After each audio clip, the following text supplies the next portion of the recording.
Thank you.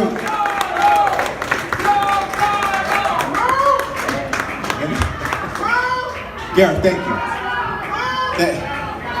Thank you. Thank you. Thank you. Gareth, thank you. You know, as I'm sure many of you know, we went through a pretty competitive primary. Tremendous individuals, all of whom shared the same worldview, same values, and all of whom I came to respect mightily over the course of the campaign. They were in it for the right reasons, and had the right ideas, and they were committed to bringing back true representation.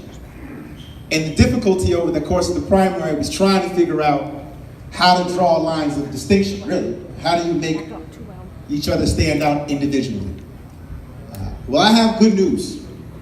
We do not have that problem anymore. And I feel honored and privileged and humbled to have folks like Gareth, Pat, Brian, all of whom have stepped up to rally around this campaign for change. And what is it that we're changing? That's really what it boils down to. What are we actually trying to change? Now, we've all just had to endure a pretty dark day for our democracy, for what we call democracy, what we call believing once more that this thing can work for people. The fact that we can turn partisan, every little thing, everything, and turn it into a circus, into a he said, she said. Everything is about everything but the truth. It's all a game. People's lives are at stake. And I'm tired of people in DC, particularly the ones in power right now, who seem too comfortable, way too comfortable, doing everything but thinking about the good of this country and the good of America. Rather than focusing on that, they are choosing to focus on power, self-interest, and greed. And these are trends that have been happening for way too long in our country. Way too long.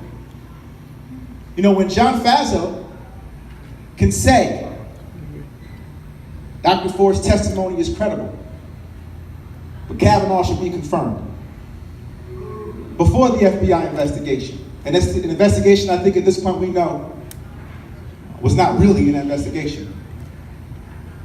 Why can't we get to a point where we can put the politics aside and focus on truth, focus on facts, focus on things that matter for this country?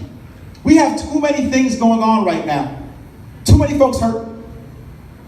Inequality through the roof. Healthcare crisis. Climate change crisis. But we're not doing anything about it.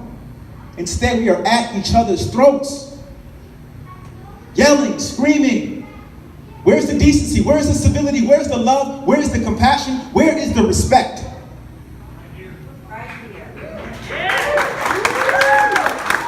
Now, you don't have to be a Democrat, you don't have to be a Republican, an independent to believe that to be a true American, to be committed to this, is to be about respecting each other. The dignity that we all share by virtue of our humanity. Dignity that I will tell you is not grounded in race. Yes. As my child here reminds me. Dignity that is not grounded in class or religion. Dignity that is grounded in our shared humanity. This is the promise of this country. That we put our shared humanity first. That we lead with our hope that everybody in the walk of life can have a chance. But too many folks right now don't. Way too many. When you have 80% of folks sharing 10% of the wealth, and you have unlimited amounts of money pouring into our system, what do you get? You get folks who are not listening to the will of the people. You get folks who are only beholden to outside money interest. They don't feel like they have to show up and talk to their constituents. They don't feel like they have to hold a town hall. They don't feel They don't feel like, my son is up here. They don't feel like they have to actually be accounted for. Now, we have a congressman who has come to be emblematic of all of that. A congressman who feels like it's appropriate to actually, listen, I'm sorry. Megan, could you get in, please? Listen, I got twin boys, okay? 5-year-old twin boys. I'm a father too.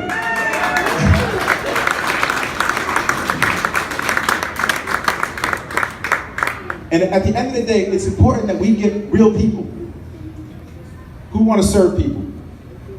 Not serve profit, not serve outside interests, but serve the people who want to make sure that we have coverage for folks who need it.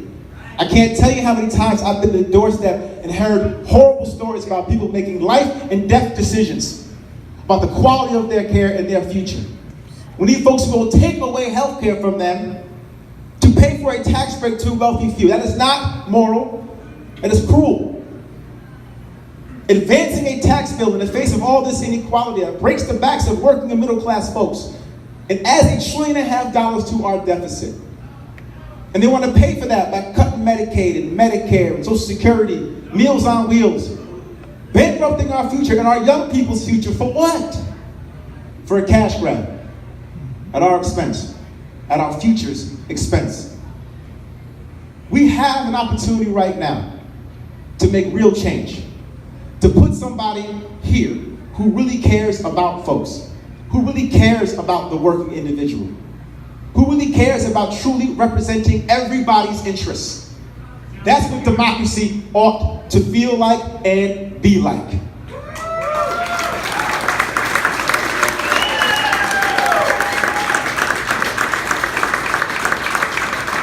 Holding on to the status quo, when we know the status quo is broken. When we know it is, when 2/3 of the folks in this country are living paycheck to paycheck, it's broken. It's broken. When 95% of all the gains since the 2009 recovery have gone to the top 1%, it's broken. When half of this country cannot write a $500 check, the status quo is broken. But where's the vision forward? Who's talking about creating new jobs and better wages? Who's talking about shifting from fossil fuel to renewable energy? Who's talking about investing in our infrastructure, broadband, cell service, small business growth, economic growth from the ground up and not hoping it just trickles down? Not John Fazzo. No. He's not speaking about these things. He's not talking about the issues. He's talking about everything else that he can make up. I'm talking about facts. I'm talking about a vision forward. I'm talking about believing again in our democracy.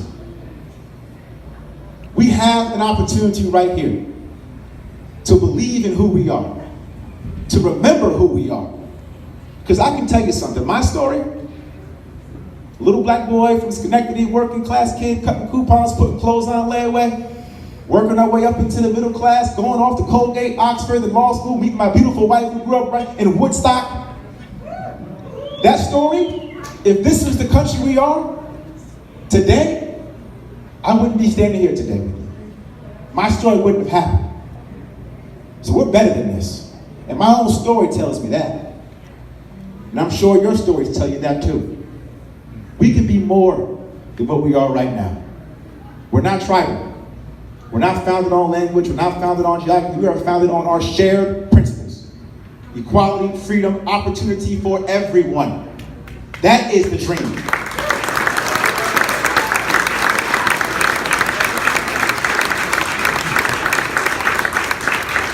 Now, I know it's been hard. I know our faith is being tested. And I know that for many of you, as it is for me, this is deeper than a political crisis. This is a moral crisis. This is a moral crisis about how we treat each other, how we engage each other, how we feel about each other. We're at each other's throats.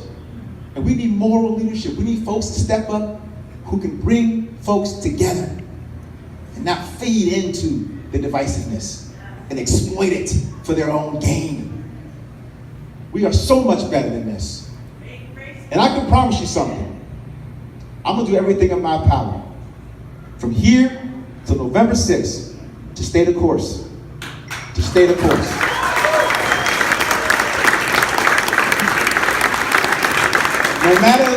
No matter the distractions, no matter the personal attacks, no matter the divisive nature of all the misleading things you see, understand that you got in me somebody that's here for you. And somebody's going to work his butt off every single day to make sure that we can restore true representation for the people and by the people. That's what we need right now. So I'm going to leave you with this. Thank you, number one.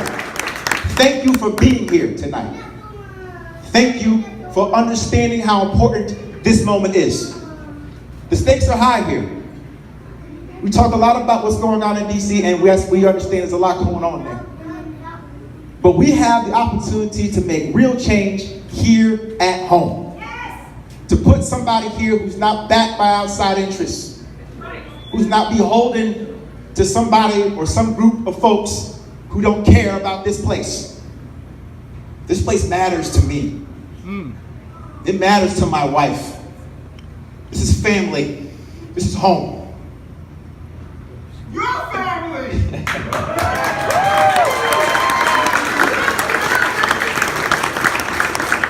So as we go down these next 32 days, buckle up. Buckle up. Do whatever you have to do to get yourself centered and to focus on the prize here, which is change, real change, for a better future. For our kids, our grandkids, we have an opportunity to make that happen. We really do. So knock on doors, make those phone calls, find folks to register to vote, do whatever you have to do. And together, if we really believe in our power, and we really own this moment, believe me, we're gonna win. We will win. So thank you. Thank you so much for all of your support. 32 days, let's win this thing.